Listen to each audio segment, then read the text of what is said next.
Alhamdulillahirrabbilalamin. Wassalatu wassalamu ala asrafil anbiya wal mursalin wa ala alihi wa sahbihi ajma'in. Asyhadu an la ilaha illallah wa asyhadu anna Muhammadan abduhu wa rasuluh. La nabiyya ba'da. Hadirin jamaah pengajian Zumiyah keluarga besar pelajar Islam Indonesia rahimakumullah. Marilah kita panjatkan puji syukur kehadirat Allah Subhanahu wa taala, salawat dan salam semoga tercurah kepada Nabi besar Muhammad sallallahu alaihi wasallam, pada keluarganya, sahabatnya, para tabi'in, kaum mukminin mukminat. Hadirin jamaah pengajian online KBPI rahimakumullah. Alhamdulillah telah hadir kita Bapak Profesor Muhammad Ahlis Dirimu. Ini panggilannya Pak Ahlis. Ahlis. Pak Ya. Ahlis, baik Prof. Prof Ahlis, SE, DA, PhD. Beliau adalah guru besar bidang ekonomi internasional di Universitas Tadulako, ya, Sulawesi Tengah, Palu. Kemudian beliau juga sebagai Ketua Dewan Pakar KBPI Sulawesi Tengah. Alhamdulillah sudah bisa gabung. Juga teman-teman semuanya, Kanda, Yunda, KBPI, pada pagi ini pengajian yang ke-196, Prof. Jadi sudah 2 tahun lebih lah kira-kira ya. Ini Alhamdulillah pengajian ini juga terselenggara atas dukungan kerjasama daripada Lajisco KBPI, untuk kita manfaatkan kesempatan Jumat berkahnya. Silahkan bisa dioptimalkan untuk infak zakatnya. Hadirin jamaah rahmatullah, tema yang akan diangkat oleh beliau, Prof. Ahlis, itu adalah memaknai kecenderungan hegemoni ekonomi Tiongkok. Saya kira ini menarik topiknya, terlebih dalam konstelasi global saat ini, yang kita sama-sama ketahui, di balik itu semua, peran ekonomi Tiongkok ini sudah menjadi sebuah fenomena yang ini mungkin akan dibedah lebih lanjut oleh Prof. sebagai fokus atau kepakaran di bidang ekonomi internasional. Nah, saya kira untuk memulai kegiatan pengajian uh, Jumat pagi KBP ini, kita mulai dengan membaca basmalah bersama-sama. Bismillahirrahmanirrahim. Waktu yang tersedia ini biasanya sampai jam 7 WIB, atau di tengah 8, biasanya beberapa menit pemaparan, 15 menit baru diskusi ya. Begitu Prof. Silakan kepada Prof. Ahlis untuk memulai. Baik, terima kasih Pak Asep. Eh, Assalamualaikum warahmatullahi wabarakatuh. Waalaikumsalam warahmatullahi wabarakatuh. Alhamdulillahirrahmanirrahim. Salam sejahtera buat kita sekalian. Yang kami hormati para keluarga besar PI yang sempat hadir hari ini dalam pengajian Jumat pagi yang edisi ke 100 berapa Kang 96, Asep tadi? 96. 196, hampir 200. Ini Semoga dari Sabang sampai pengajian. Merauke nih, Prof. Oh iya, Dari ya Papua juga insya hadir Allah saya semua. Ya, insya Allah juga ini. Nanti insya Allah berikutnya saya bisa ikuti juga Pak Kang Asep. siap, siap, siap. Eh, Pertama-tama Alhamdulillah, eh, Alhamdulillazi arsara rasulahu bil huda wa dinil haq lizharu ala dini kulli wa kafa billahi syahida. Ashadu alla ilaha illallah wa ashadu anna Muhammadan abduhu wa rasuluh. Allahumma shalli ala Muhammad wal Muhammad. Pertama-tama, syukur Alhamdulillah, kita semua dalam keadaan sehat walafiat, dan tak lupa kita tak putus-putusnya mengaturkan salawat dan salam pada junjungan kita Nabi besar Muhammad Sallallahu Alaihi Wasallam, Allahumma shalli ala Muhammad, serta para keluarga dan sahabatnya. Pertama-tama, apresiasi saya pada pada eh, Mas Maulana, eh, mengundang pada kesempatan hari ini, pada pagi hari ini, eh, memberikan keluasan pada topik, sehingga saya bisa mengatur waktunya pada pagi hari ini. Eh, Topik saya ambil itu terkait dengan ada sebenarnya ada dua buku yang ini nanti insya Allah akan saya share nanti melalui melalui Dinda Maulana nanti saya share. Nanti silakan dibaca. Satu buku pertama itu adalah buku terjemahan yang topik hari ini. Kemudian satu buku yang kedua itu yang saya tulis bersama dengan istri ketika menempuh studi S2 maupun S3 di Eropa. Nah, termasuk di dalamnya itu adalah ada poin poin satu di dalam buku itu mengenai mengenai apa? Mengenai bagaimana tindakannya tindakannya periode pertama Presiden Trump justru menimbulkan perang yang berlangsung 2 minggu antara Iran dan Israel. Nah, di situ awal awal mulanya. Saya coba fokus kepada topik hari ini. Bisa saya share ini, eh, Kang Asep. Bisa, Saya bisa, share ada. Silakan, bisa, Prof. bisa Ya, dibuka Bisa, Pak bisa. Maulana udah. Oh ya, oke silakan oke Prof, silakan silakan. oke. Nah, eh, saya coba membahas ini kiprahnya Tiongkok pada pada hari ini, kurang lebih 15 sampai 30 menit saja waktunya, eh, dengan urutan sebagai berikut. Yang pertama itu adalah poin tentang tentang Tiongkok dalam tatanan perekonomian dunia. Kemudian titik awalnya dinamika saat ini tuh bermula dari 2019, terhenti pada masa COVID. Kemudian juga yang keempat itu soal yang aktual sekarang, Indonesia apa baru beberapa yang lalu diumumkan untuk dikenakan 32% ini berlaku mulai Agustus dalam perang dagang. Dan ada pelajaran yang kita dapatkan dari Tiongkok. Jadi eh, saya merenung ketika hadis Nabi, walaupun diperdebatkan sanadnya, kelemahannya mengenai tuntutlah ilmu sampai ke negeri Tiongkok. Ini saya coba kaji lebih jauh apa sebenarnya yang menarik di Tiongkok, terlepas dari plus minusnya. Nah, kemudian saya langsung saja ke grafik ini. Grafik ini kita lihat, kalau ada bintangnya seperti ini artinya adalah Tiongkok itu sudah, dari sisi penduduk itu hampir 18% didominasi Tiongkok. Sementara tetangganya ini India itu 17 atau 8, hampir sama jumlah penduduknya. 1,5 miliar, 1,3. India 1,3. Walaupun di antara keduanya ini masih ada sekam ini, sekam di Lembah Ladak. Nah, di perbatasan. Nah, sewaktu-waktu bisa meledak eh, di masa datang. Kemudian kita lihat posisinya Indonesia di sini. Nah, ini berurutan ini tanpa kita ketahui, tanpa disengaja ini berurutan negara-negara yang baru pertemuan di Brazil, baru selesai kemarin, negara-negara BRICS, Brazil, China, India, kemudian Rusia, South Africa termasuk kita di dalamnya. Nah, kalau kita lihat dari sisi dari sisi kepemilikan, kekayaan di sini, dalam eh, kita lihat di sini, Amerika itu hampir 24%, 24% lebih kekayaan dunia yang dia kuasai. Sementara negara-negara Cina itu adalah berada di posisi kedua. Kemudian baru menyusul, kalau negara kita itu ya 1,28% saja penguasaan atas dunia. Artinya ini adalah dua negara ini menguasai kekayaan dunia, menguasai sampai menguasai penentuan suara di lembaga-lembaga internasional, eh, entah itu Bank Dunia, entah itu Dana Moneter Internasional. Itu dua negara ini yang berangsur-angsur, bahkan ini mulai digeser ini.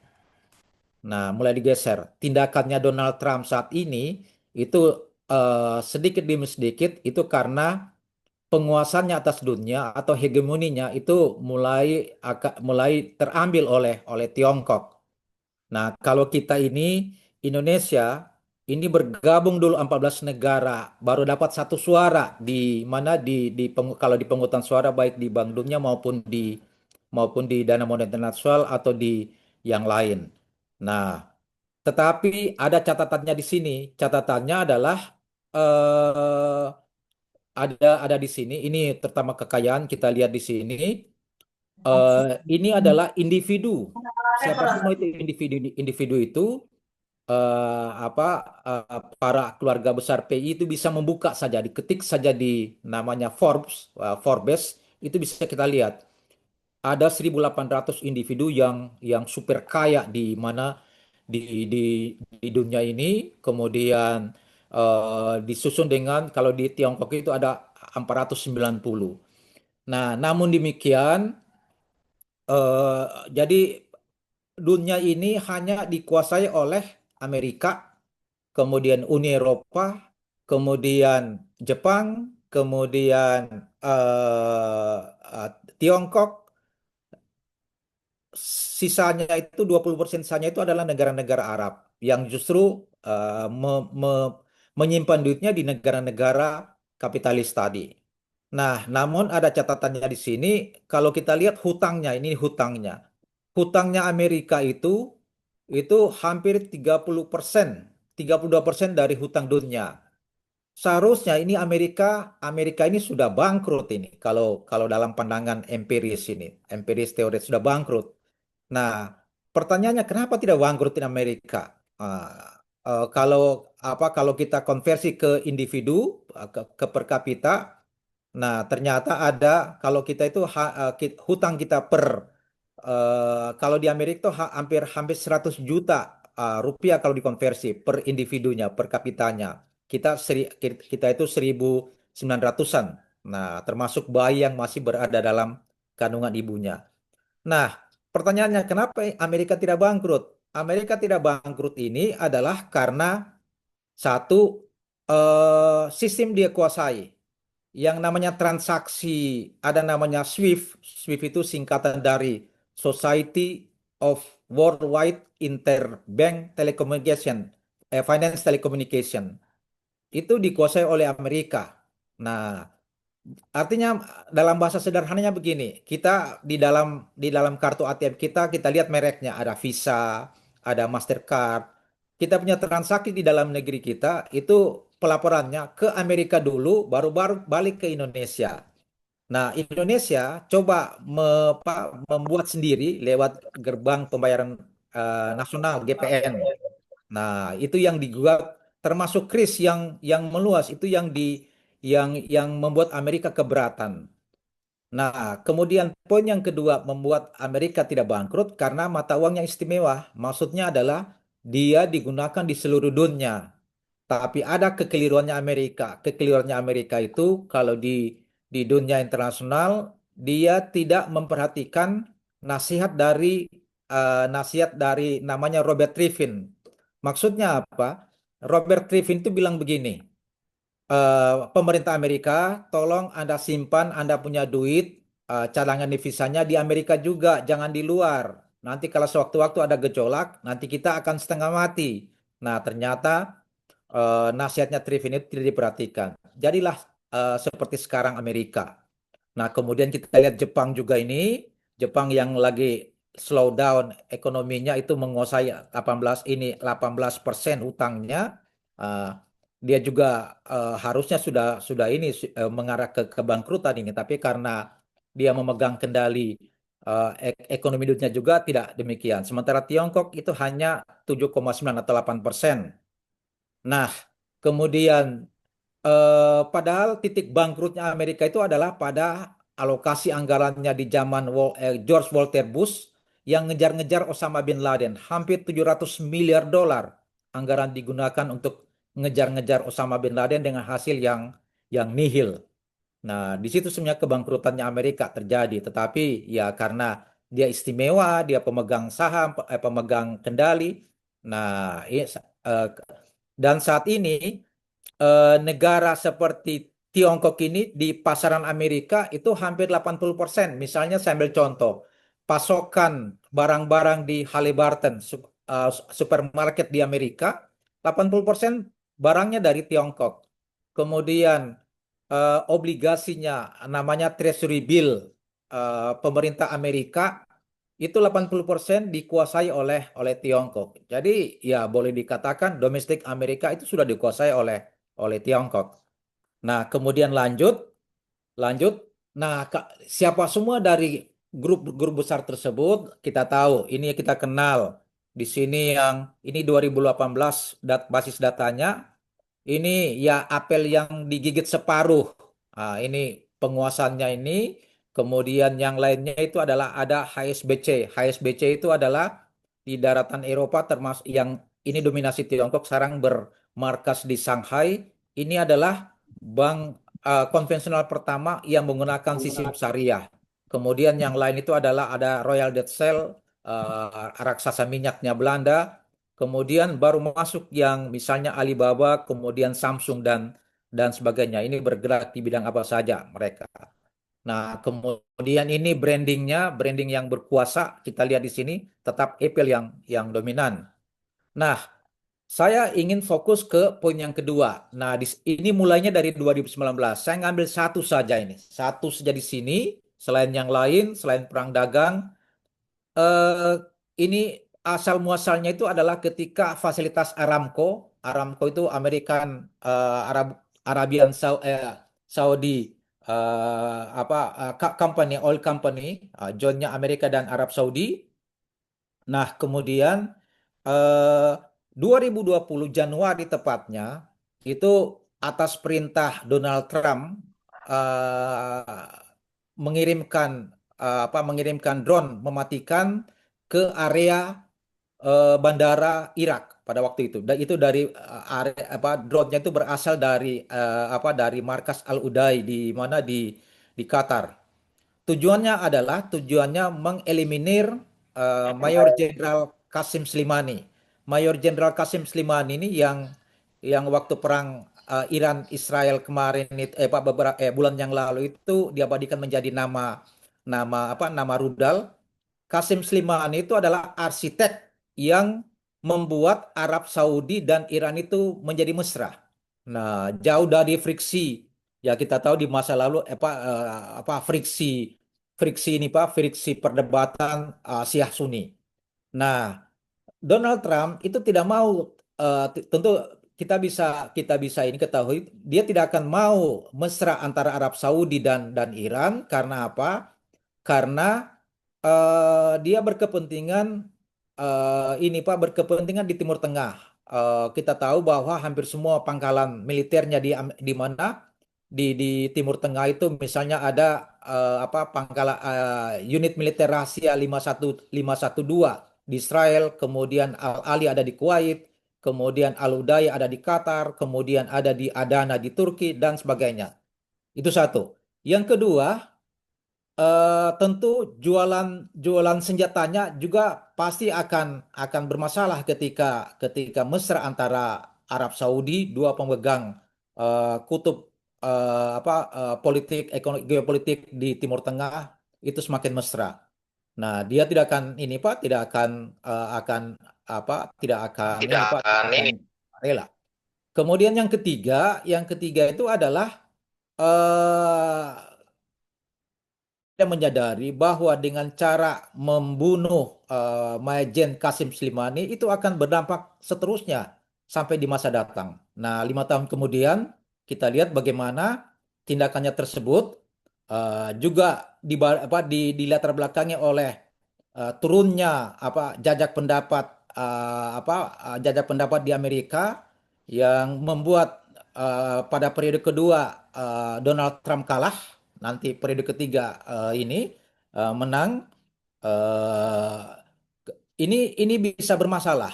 Nah, kemudian yang lain-lain juga itu adalah bisa kita secara pointernya bisa kita lihat lihat di sini termasuk misalnya ada yang ada yang rame di Indonesia itu terkait dengan yang disebut dengan nama The Chilean Paradox. Kutukan sumber daya yang menyebabkan hilangnya kelas menengah. Kalau di Indonesia itu turun dari 21 ke 17% di kelas menengah. Nah, kemudian kita lihat seperti ini modelnya ini. Nah, antara Amerika dan ini sekarang penguasanya ada di sini. Kemudian eh, gimana caranya Tiongkok? Caranya itu adalah desa nelayan miskin itu dia buat sedemikian rupa, kemudian dia pindahkan penduduknya ya karena pemerintahan otoriter, pindahkan penduduknya, barulah dia bangun yang namanya pabrikan atau warehouse skala besar di mana di Shenzhen yang tadinya desa miskin. Nah, kemudian dia bangun juga yang lain-lainnya. Pada saat yang sama, pemerintah Tiongkok itu mengeluarkan dua peraturan besar. Yang pertama itu apa yang disebut dengan nama huku. Huku itu huku itu adalah istilah di Tiongkok, yaitu visa antar provinsi.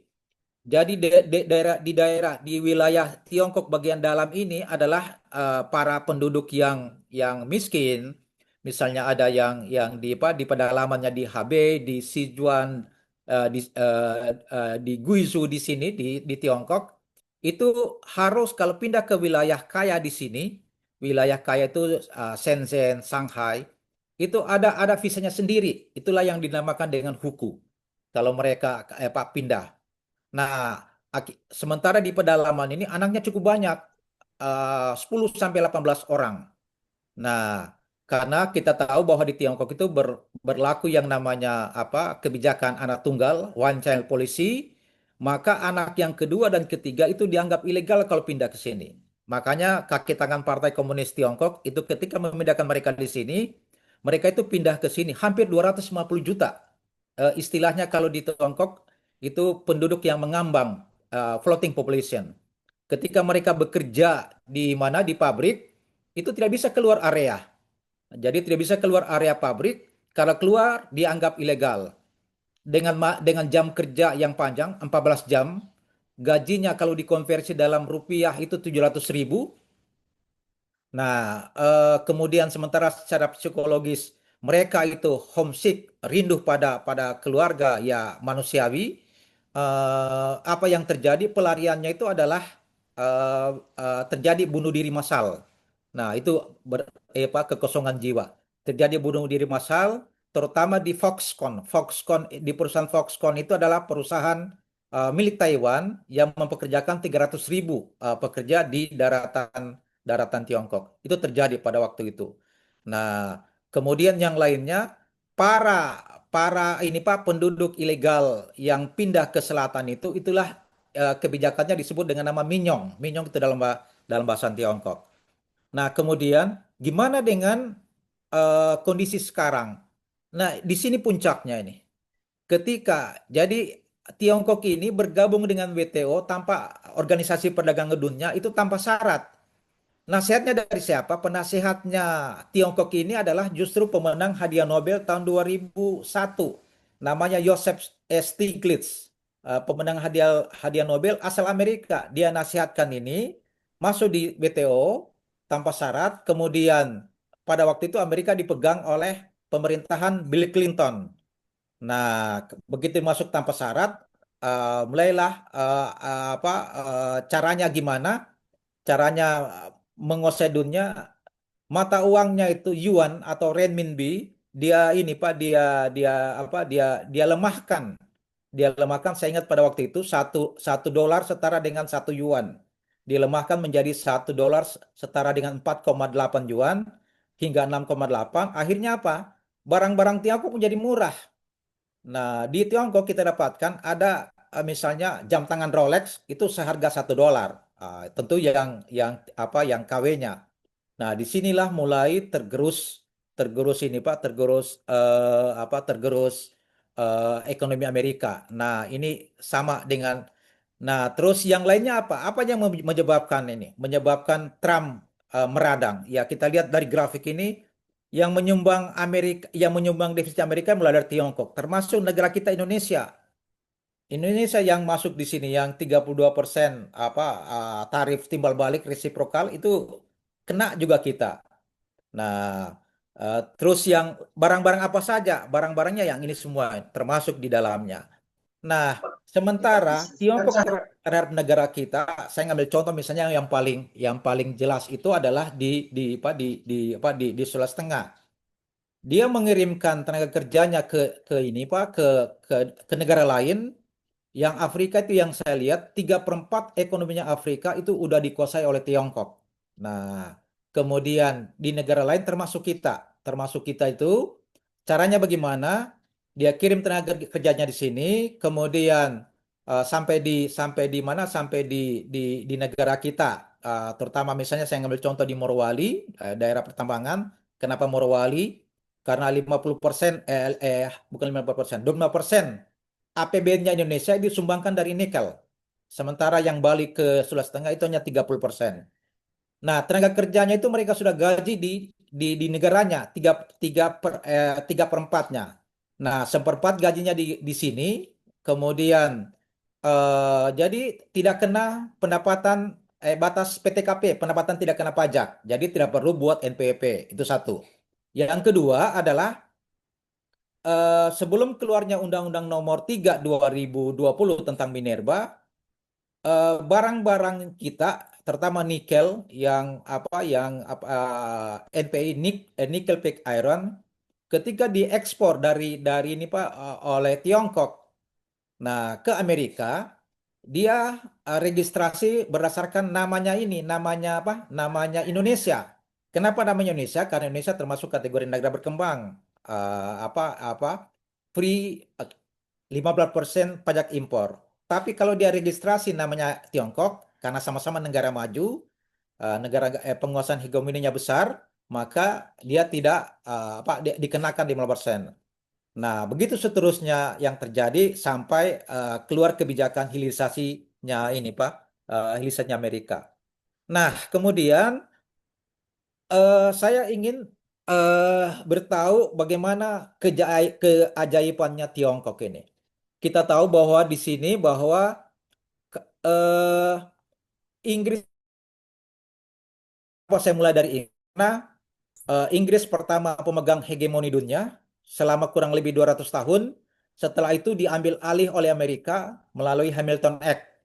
Kita tahu pada waktu itu di daratan Amerika, khususnya New York, itu dikuasai oleh Belanda. New York sekarang itu namanya bukan New York karena ada kota York di Inggris. New York sekarang itu adalah namanya New Amsterdam. Nah, kemudian kalah Belanda di daratan Amerika, New Amsterdam itu diubah menjadi New York. Sementara New Amsterdam pindah ke Guyana. Yang kedua, Inggris butuh 58 tahun ini. Ketika ini Pak, ketika ini menjadi negara industri. Kemudian Amerika butuh 47 tahun, Jepang butuhnya 34 tahun. Ini episode sejarahnya ini. Kemudian Korea Selatan butuh 11 tahun, sementara Tiongkok hanya butuh 8 tahun. Sebenarnya ada masuk satu di sini yaitu Prancis. Tapi karena Prancis di zaman Louis ke-14, kita tahu pada di daratan Eropa pada waktu itu terjadi ini Pak, perang agama. Istilahnya di daratan Prancis itu ada yang namanya Les Huguenots. Huguenots itu adalah para orang Protestan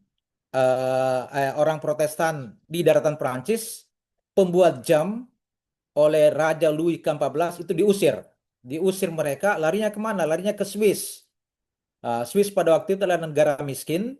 Kemudian, nah yang tidak disadari oleh pemerintah Prancis itu adalah yang pergi itu adalah orang-orang potensial, para pembuat jam yang kita tahu bahwa jamnya Swiss itu jam yang dibuat menggunakan tangan dan terkenal di dunia. Nah, kemudian dari sini makin lama makin berangsur-angsur makin makin nih Pak makin apa makin semakin sedikit waktu untuk menuju industrialisasi.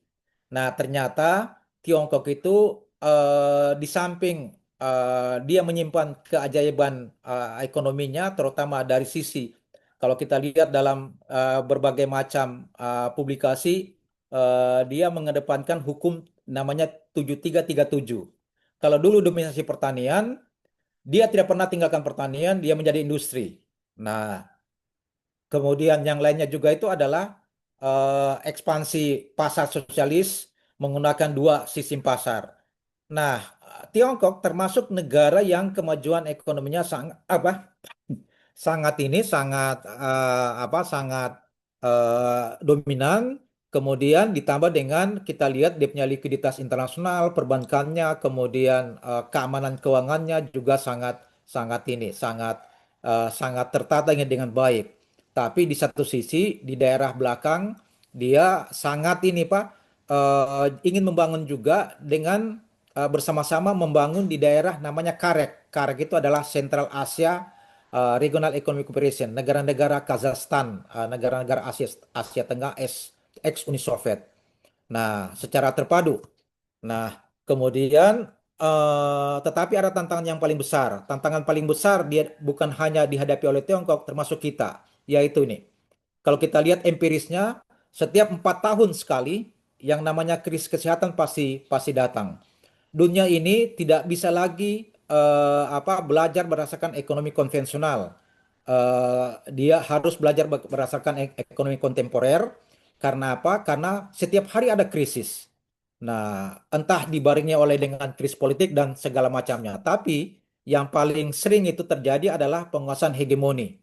Hegemoni itu selalu tidak pernah hilang.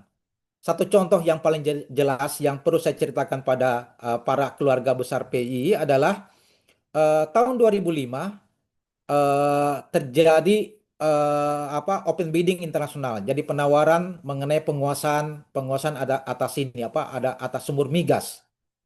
Nah, pada waktu itu empat raksasa Tiongkok bergabung, yaitu Sinopec, kemudian CNPC, terus China National Oil Offshore Company, serta PetroChina. Kemudian berhadapan dengan Chevron. Penawaran yang tertinggi itulah yang menang. Kemudian begitu dibuka, ternyata empat raksasa Tiongkok itu menawar dengan 78 miliar dolar. Sementara Chevron hanya 75. Kalah Chevron. Kalah Chevron, kemudian tetapi dengan sistem gandanya Amerika sedemikian rupa anggota Kongres Partai Demokrat maupun Republik bergabung membatalkan kemenangan tersebut. Seandainya pada waktu itu tidak dibatalkan, maka yang namanya sumur minyak namanya Deep Water Horizon di depannya Florida di negara bagian Louisiana itu pasti dikuasai oleh Tiongkok. Nah, begitu juga dengan uh, sumur-sumur minyak yang ada di mana Asia Tengah itu akan dikuasai oleh Tiongkok, beralih tangan. Nah, ini contoh bagaimana friksi di dalam ekonomi global, walaupun ada yang tidak terpublikasi itu menjadi intinya itu adalah pada penguasaan atau hegemoni. Terakhir, saya ingin simpulkan demikian. Yang namanya dinamika ekonomi politik itu harus antisipatif, terutama dalam mengantisipasi informasi yang tersedia.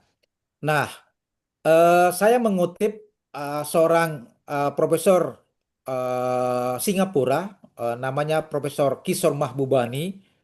Dia bilang bahwa Asia itu adalah merupakan march to modernity. Nah, Amerika maupun Eropa itu tidak ikhlas bahwa pusat peradaban dunia itu pindah pindah dari Eropa maupun Amerika pindah ke Asia. Nah, itulah sebabnya kita tahu bahwa saat ini semua polanya itu dibumbui dengan agresivitas maupun progresivitas yang ini karena hegemoni Amerika itu mulai diambil oleh Tiongkok. Nah, kemudian yang lainnya itu adalah bagaimana dengan kita? Kita itu adalah yang paling utama adalah ada 74.955 desa kita di Indonesia. Itulah benteng terakhir kita. Tentu kita juga belajar dari sejarah. Menghancurkan suatu negara tidak serta-merta dapat dilakukan dengan tindakan militer maupun moneter, tapi dapat dilakukan dengan tindakan yang lain. Apa itu? Dengan membuat produktivitas masyarakatnya, penduduknya itu semakin rendah. Caranya dengan apa? Ya dengan menyebarin Pak, menyebar. Kalau di masa lalu di Tiongkok ada namanya perang Candu satu, Serang dua, Candu dua. Ini yang sekarang yang patut diantisipasi oleh negara kita. Yaitu lewat apa? Lewat narkoba. Nah, sentralnya lewat apa? Lewat pesisir yang ada pelabuhan, di situlah pintu masuknya. Saya kira demikian, Kang Asep. Poin singkat pertama saya, saya ingin lebih banyak kita berdiskusi dibandingkan dengan ini Pak, dengan monolog dari saya. Terima kasih. Assalamualaikum warahmatullahi wabarakatuh, dan saya kembalikan ke Kang Asep. Waalaikumsalam warahmatullahi wabarakatuh. Terima kasih, Prof. Saya kira penjelasannya cukup komprehensif ya, menarik saya kira. Saya persilahkan pada teman-teman yang mau bertanya atau memberikan komen, Ini sudah ada raise dipersilakan. hand, ini ada dua ini. Oke, coba saya lihat dulu ya. Oke, Pak Medi dan Pak Amir. Pak Medi silahkan. Assalamualaikum warahmatullahi wabarakatuh. Waalaikumsalam Waalaikumsalam. warahmatullahi wabarakatuh. Prof, saya hanya menyetir sebuah ayat Quran, lalu implikasinya dengan perkembangan sekarang di akhir zaman. Saya sering menyebut kita ini hidup di akhir zaman. Ya, waktu Rasulullah menjelaskan kepada umat, antara aku dan hari kiamat itu, Rasulullah menunjuk dua jari, jari telunjuk dan jari tengah. Artinya sebentar lagi. Watilkal ayamu udabiluha bainan nas. Masa kejayaan dan kehancuran kami pergirilkan di antara peradaban-peradaban itu. Umat Islam sudah merasakan dua kali unggul dalam peradaban manusia. Rasulullah dan sahabat 100 tahun Islam naik, lalu Islam turun kembali. Ini dijelaskan oleh Profesor siapa itu guru besar kita, turun lalu naik lagi umat Islam. 750 tahun peradaban dunia ini dikuasai umat Islam. Khalifah Abbasiyah dan Umayyah, terakhir jatuhnya kekhilafan Islam 1924. Kemudian sekarang akan bangkit kembali. Yang ketiga terakhir, kalau sekarang menurut saya terakhir. Nah sekarang ini siapa? Kalau dulu kan Arab buat naik, Arab buat turun. Turki buat naik, Turki buat turun. Khalifah Turki Utsmani selesai. Sekarang siapa sebagai pelopor kebangkitan Islam? Abad terakhir, abad 15 Hijriah. Kalau saya katakan abad terakhir lah. Ya, karena walikuli ummatin ajal. Setiap umat itu punya ajalnya, punya umurnya. Ibnu Katsir mengatakan 1.500 tahun umur umat Islam itu. Bahkan Ibnu Hajar Asqalani 1.477 tahun. Artinya sebentar lagi. Sekarang udah 1.447 tahun. Artinya masa ke depan ini pergerakan cepat sekali. Bahkan Presiden Turki Recep Tayyip Erdogan mengatakan paling lambat 2035. Paling cepat 2035, paling lambat 2050 Eropa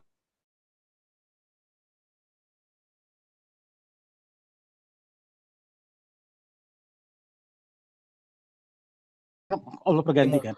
Dan terakhir Islam akan mengambil alih peradaban terakhir ini. Siapa yang dipelopori ini? Apakah Cina? Karena bagaimanapun kebangkitan Islam abad terakhir ini penentuan populasi penduduk perlu. Katanya Indonesia saya pikir walaupun dua Islam mayoritas, tapi jauh dari pemikiran saya. Karena justru di sini tantangan Islam paling kuat gitu. Baik, itu aja. Siapa kira-kira yang, apakah Cina, apakah Indonesia? Memang kata sebuah hadis Rasulullah katakan Islam akan terakhir ini di daerah arah timur. Cuma timur siapa ini? Malaysia, Cina, apa siapa? Itu aja, Pak. Makasih. Ya. Baik, silakan Mas Amir. Assalamualaikum warahmatullahi wabarakatuh. Waalaikumsalam. Alhamdulillah, senang sekali bisa berjumpa dengan teman-teman keluarga besar pelajar Islam Indonesia. Saya lihat ini secara nasional. Terima kasih Prof. Sudah memaparkan bagaimana hegemoni ekonomi Cina terhadap berbagai belahan dunia, termasuk Indonesia. Saya kira bukan cuma Cina, tapi banyak negara yang telah melakukan ekspansi ke berbagai negara, termasuk ekonominya. Kalau mencermati pemaparan Prof tadi, sepertinya belum punya solusi terkait dengan bagaimana kita menangkis hegemoni ekonomi dari berbagai negara termasuk Cina tadi. Kita menangkis dengan apa? Apakah dengan model negara bangsa atau bagaimana?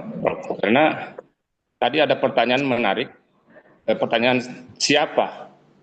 Kalau saya bertanya dengan apa kita akan menangkis hegemoni itu? Kalau cuma dengan siapa, tidak ada yang bisa melawan karena semua negeri hari ini itu sudah terkooptasi dengan hegemoni kapitalisme.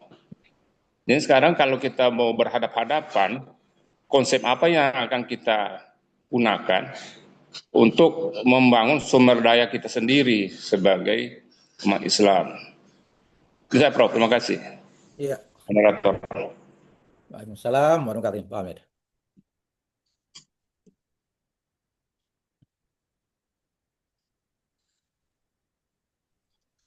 Ya, langsung aja. Ya, baik. Terima kasih para KBPI atas pertanyaannya. Saya juga sambil baca di sini eh, yang di chat, di kolom chat juga di sini.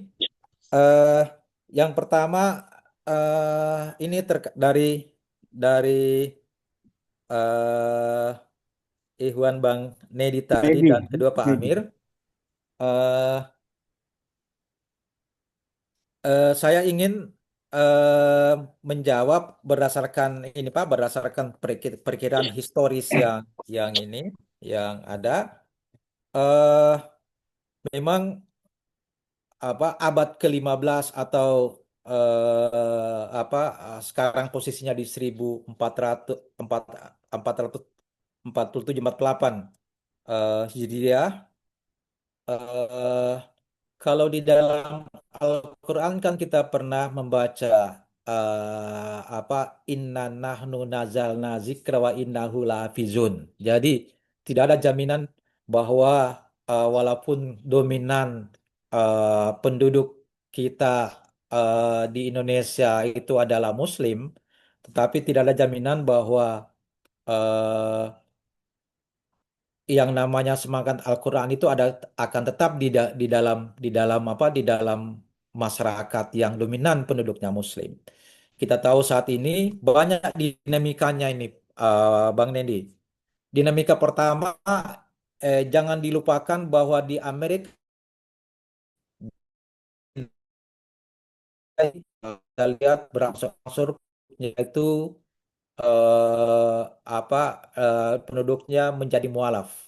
Mualafnya itu mereka berdasarkan kesadaran empiris setelah kekosongan jiwa bertahun-tahun mencari mencari kebenaran.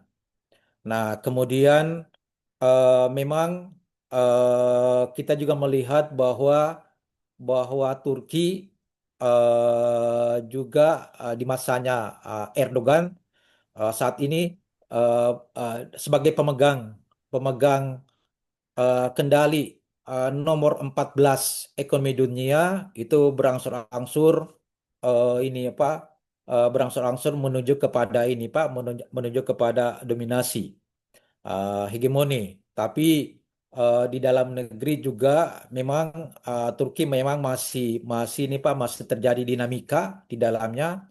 Tentu eh, pertanyaannya apakah apa Ottoman Empire itu bisa bisa bisa kembali seperti masa lalu. Tentu juga masih tanda tanya kita. Nah, kemudian Iran dengan penguasaan sains dan teknologinya bukan hanya walaupun digebuk bertahun-tahun tetapi tetap maju maju dengan kemudian bukan hanya di bidang militer tapi di bidang yang lainnya kemudian terutama di yang paling dominan itu adalah di stem cell yang di dunia kedokteran. Nah, di belahan timur ada Tiongkok. Nah, walaupun di dalam negerinya masih berkutat dengan ini Islam sebagai minoritas di Tiongkok. Nah, kita tidak tahu bagaimana di masa depan. Nah, sementara harapan kita sebenarnya Jepang. Jepang itu eh, kita tahu bagaimana dinamika perkembangan Islam di Jepang. Walaupun sebenarnya Jepang itu berada dalam dalam ini Pak dalam penurunan penurunan ekonomi. Nah, kita tahu walaupun peninggalannya Perdana Menteri Shinzo Abe, mendiang Shinzo Abe dengan membuat minus suku bunganya, tetapi karena penduduk Jepang maupun Tiongkok itu dominan adalah aging population, penduduk yang menua, tentu menjadi tanda tanya juga. Nah, tentu eh, apa perkembangan ini tidak tidak serta-merta kita bisa menjustifikasi mulai dari mana. Mulai dari mana? Hanya berbeda bahwa dinamika ekonomi di mana di belahan Asia itu dinamika yang dibangun tanpa meninggalkan nilai-nilai tradisional, nilai-nilai religi yang ada di dalamnya. Tentu berbeda dengan ini Pak, dengan sistem kapitalisme yang dikembangkan oleh Amerika maupun di Eropa. Uh, Kemudian yang lainnya juga itu kita tidak juga bisa mengabaikan negara-negara Skandinavia. Skandinavia itu mulai dari Denmark, Swedia, Norwegia juga perkembangannya sangat sangat dinamis. Nah, sehingga saya belum bisa sampai pada justifikasi pada negara mana apakah di belahan Asia, di belahan Eropa Utara, Amerika Latin juga demikian maupun di Amerika sendiri. Nah, kemudian bagaimana dengan di negara kita di Indonesia? Nah, negara kita itu bagaikan Garuda yang tertidur dikepung oleh naga dan gajah India. Jadi belum belum belum belum bangun dari tidurnya. Nah, padahal kita menjadi apa? Menjadi perantara di antara ini Pak, di antara dua kutub yang besar tersebut. Nah, kemudian kita nanti terusik ketika kedaulatan kita itu ini Pak mulai diusik oleh ini negara lain. Ya contohnya saja di perairan Natuna Utara. Nah, Natuna Utara yang menjadi dinamika yang paling besar di mana di arah utara kita. Tentu juga akan menjadi persoalan kalau tidak diantisipasinya hingga sekarang. Nah, kemudian tentu selalu selalu ada bahasa kalau kalau orang Prancis bilang yang namanya l'histoire se répète.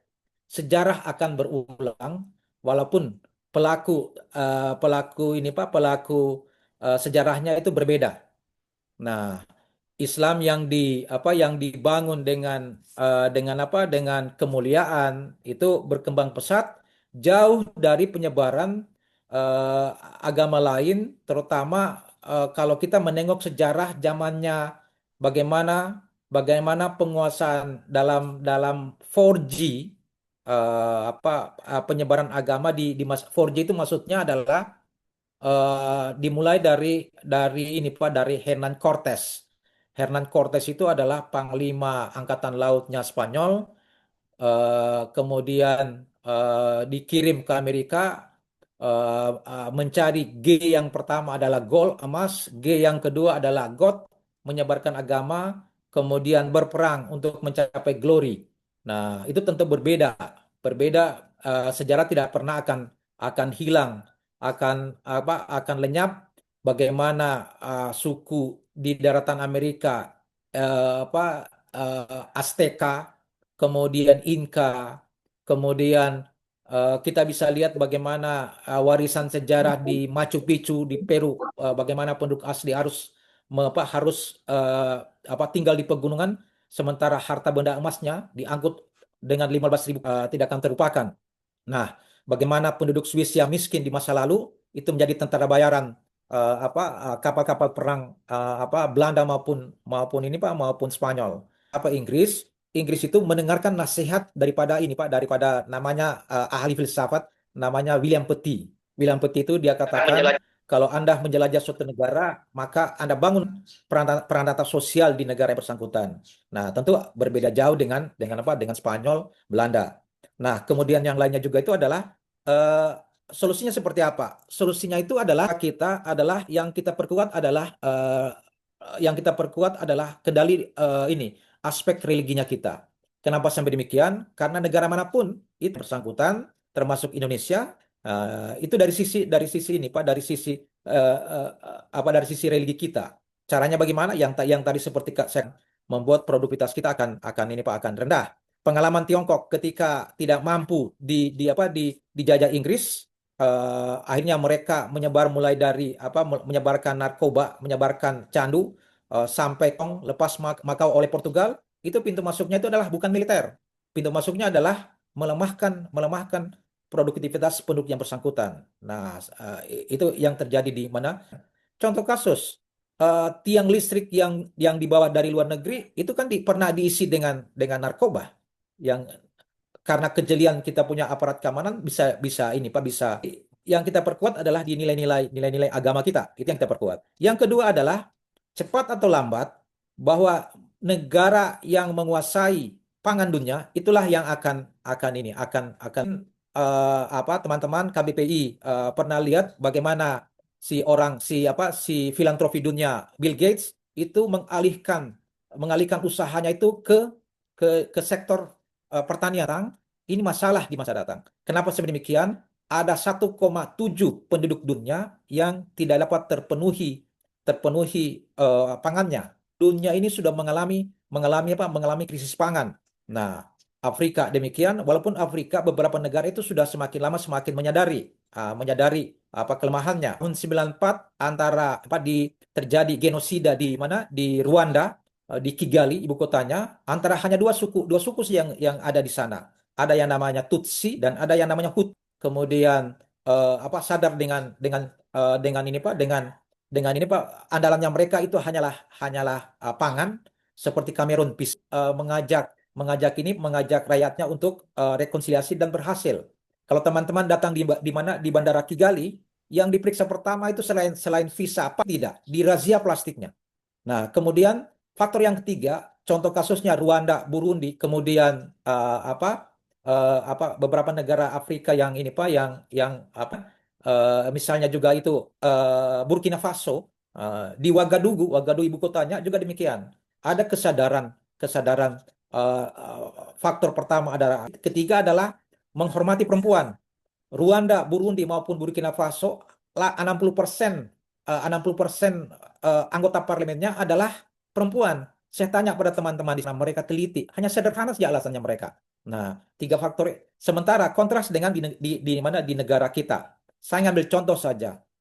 Kalau kita menggunakan ukuran ambil contoh FAO, Healthy Basket, hampir 68% penduduk Indonesia itu tidak dapat mengakses pangan yang bergizi seimbang. Nah, tentu pernah Kompas publikasi pada Desember 2022. Artinya melimpah di negara kita, tetapi kita mengalami krisis yang ini Pak itulah sebabnya ketika saya pernah berdiskusi dengan kawan-kawan di Lemhanas, saya tanya, Lemhanas itu kan dominasinya militer, tidak Pak Ahlis. Sekarang justru persoalan perhatian kita. Nah, dan banyak hal-hal yang lain yang sebenarnya jadi ini Pak jadi persoalan walaupun sebenarnya hegemoni kapitalisme dunia itu mulai ditinggalkan. Nah, BRICS di Brasil kemarin itu satu diantaranya karena dominasi satu negara itu tidak mesti terjadi, terutama yang termarginalisasi itu adalah. Nah, kemudian yang konsep yang lain itu bagi kita umat Islam, konsep yang paling utama itu adalah kita Quran dan hadis itu sudah banyak tercatat di dalamnya, mulai dari yang dan itu sebenarnya justru justru negara-negara lain yang banyak mempelajarinya. Apa itu ya konsep zakat, apa sistem ekonomi Islam yang al-mudarabah al-waqiyah itu menjadi catatan yang paling paling ini Pak, paling berharga pada negara-negara ini Pak, negara-negara lain. Saya ambil contoh di di Inggris ada satu ini universitas yang sejak lama memang mempelajari dalam satu programnya itu adalah di sistem syariah. Nah, kita lihat bagaimana wajah Inggris saat ini. Nah, terlepas dari adanya munculnya para ini Pak, kesadaran akan ini Pak, akan kesengsaraan suku bunga itu menjadi Pak, menjadi lebih dominan di ini apa di mata ini Pak, di mata para non muslim.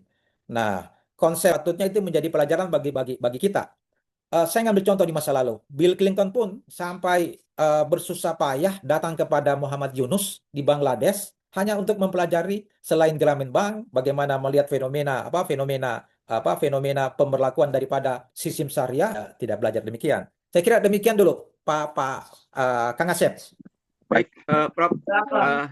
Saya ada Pak Asep sudah siap? Silakan. Tadi recent.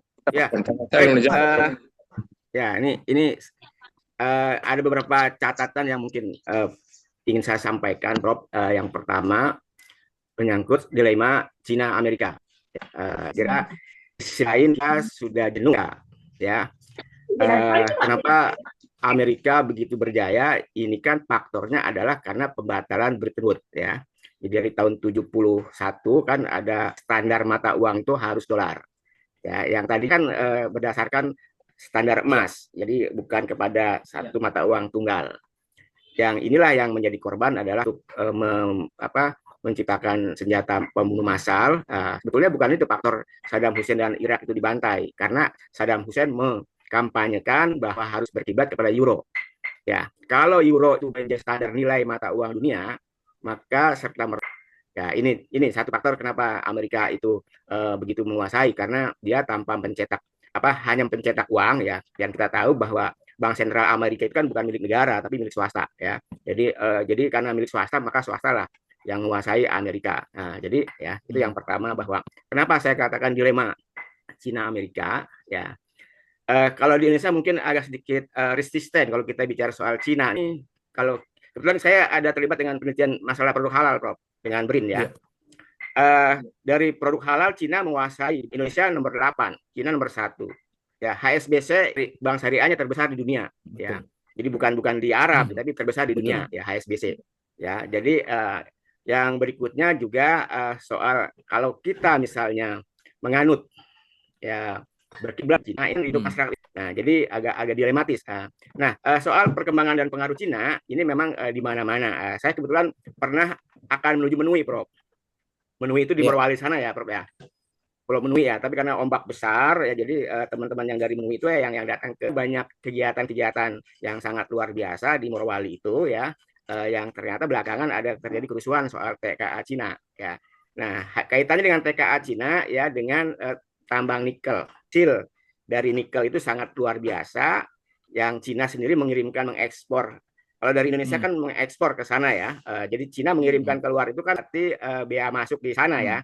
Nah, tapi di Morowali sendiri itu kan ekonominya ya dalam tanda petik ya kurang beruntung. Padahal kalau kita lihat dari incremental output rasio kan harusnya dan menjadi kontribusi bagi pembangunan Indonesia. Saya kira ini adalah tantangan buat kita. Apakah kita akan tetap berpegang mengacu kepada berkiblat kepada Amerika dengan dolarnya, atau kita ya. Jadi Cina ini memang sangat luar biasa. Saya di Bali ada pengrajin di Bali namanya Bu Susi ya.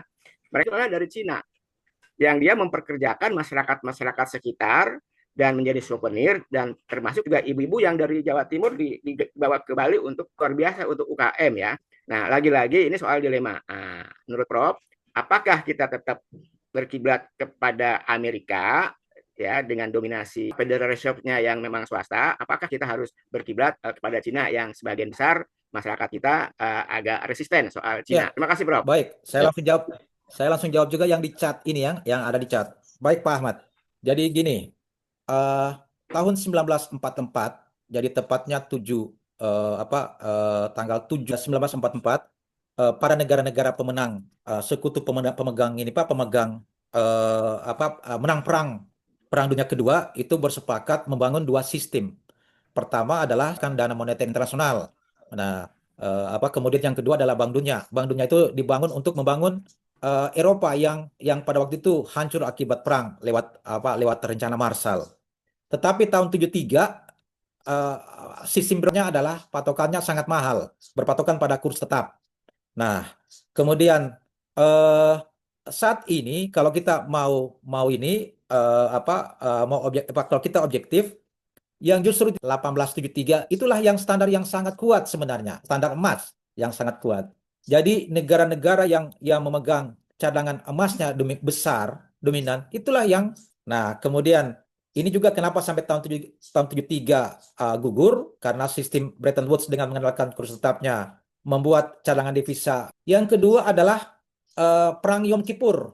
Yom Kippur itu adalah perang 6 hari antara 22 negara Arab melawan Israel yang dimenangkan oleh Israel. Pendudukan Sinai sampai sekarang diambil dari Rusia. Nah, kemudian pada waktu itu adalah senjatanya adalah petrodolar. Nah, 80% penguasaan minyak dunia itu dikuasai oleh, dan di Eropa itu musimnya musim gugur. Sebentar lagi musim dingin. Nah, kita tahu bahwa di Eropa biar dinding, lantai itu semua pakai pemanas kalau kita pada waktu itu. Nah, kemudian yang selain kita menggunakan standar emas, juga sejarah zamannya Pak Harto itu bagaimana Pak Harto menghadapi krisis tahun 98, ya karena standar emas memang sangat sangat stabil. Yang kedua, kita tidak bisa serta-merta menggunakan standar satu mata uang sudah masuk dalam keranjang standar mata uang dunia.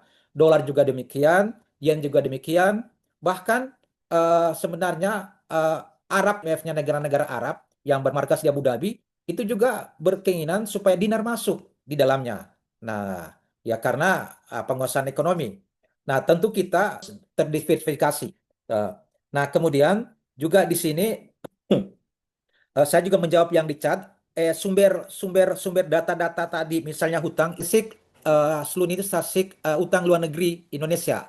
Itu setiap misalnya bulan Juli yang akan terbit itu adalah 2 bulan sebelumnya. Berarti bulan Mei itu disulut bisa dibuka. Berapa posisi hutang kita di BI juga di bi.go.id juga ini Pak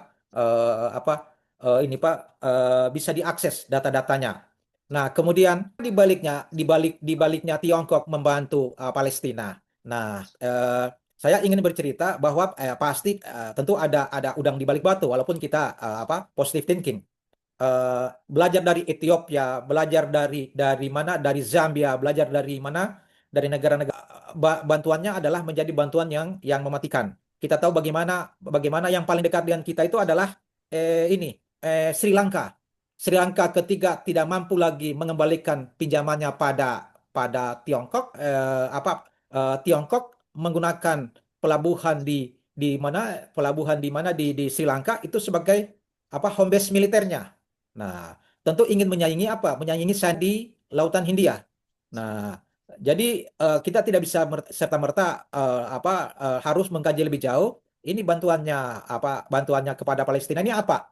Tiongkok misalnya. Nah, demikian juga dengan ini Pak, dengan yang lainnya, misalnya tentu ya ini Namibia, kemudian juga di mana, di kota Lupito di jajahan Portugal ini, saya lupa Nah, kita negara tersebut itu udah dikuasai oleh Tiongkok. Makanya ada yang namanya pertemuan China Afrika tiap 3 tahun.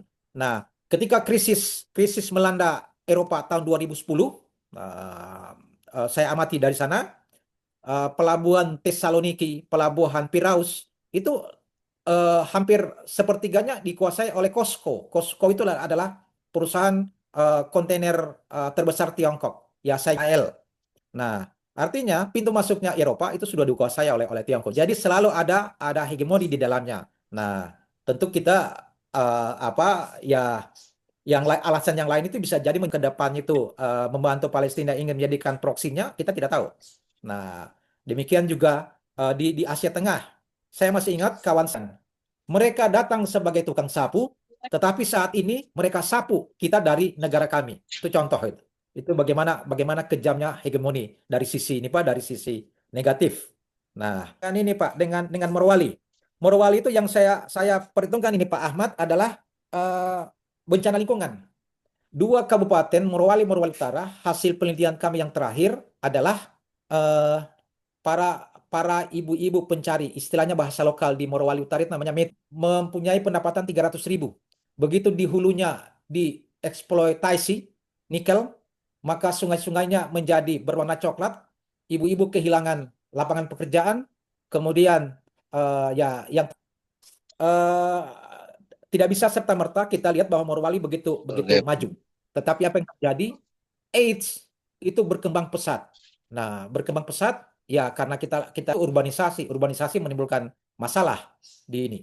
Nah, yang ketiga adalah memang tiap hari ada 55 tenaga kerja yang datang dari Lombok. Bahkan ada satu kabupaten di Sulawesi Tengah, Kabupaten Buol, itu kehilangan 5.000 penduduk pindah ke Morowali. Dari sisi politik mereka kehilangan daftar pemilih tetap di Morowali. Karena dari sisi regulasi Undang-Undang 23 2014, kewenangan SMA itu berada di tangan provinsi. Nah, yang terjadi itu adalah sistem pendidikannya pertama mereka belajar di selasar, di teras sekolah, shiftnya 3 kali sehari, pagi, siang, sampai sore. Nah, tentu kita pertanyakan kualitasnya. Itu adalah ada juga yang ini dampak positifnya, tetapi ini patut diantisipasi yaitu ini BUMDes yang berkembang itu yang 126, tetapi sebagian daripada pasokannya itu Pak Ahmad, pasokannya itu berasal dari ini Pak, daerah-daerah lain, Jawa Timur dengan daerah ini Pak, daerah Sulsel. Kemudian bahkan yang lucunya begini, dari Kecamatan Witaponda, Bumi Raya dan ini Pak, Bungku Barat, itu hasil panennya padinya dibawa ke Kabupaten Baru menjadi beras yang premium. Setelah itu diantar daerahkan kembali ke Morowali. Nah, itu modelnya yang terjadi di daerah tersebut. Ya, walaupun memang ada hal-hal yang positif, misalnya kerjasama antara BUMDes dengan ini Pak, dengan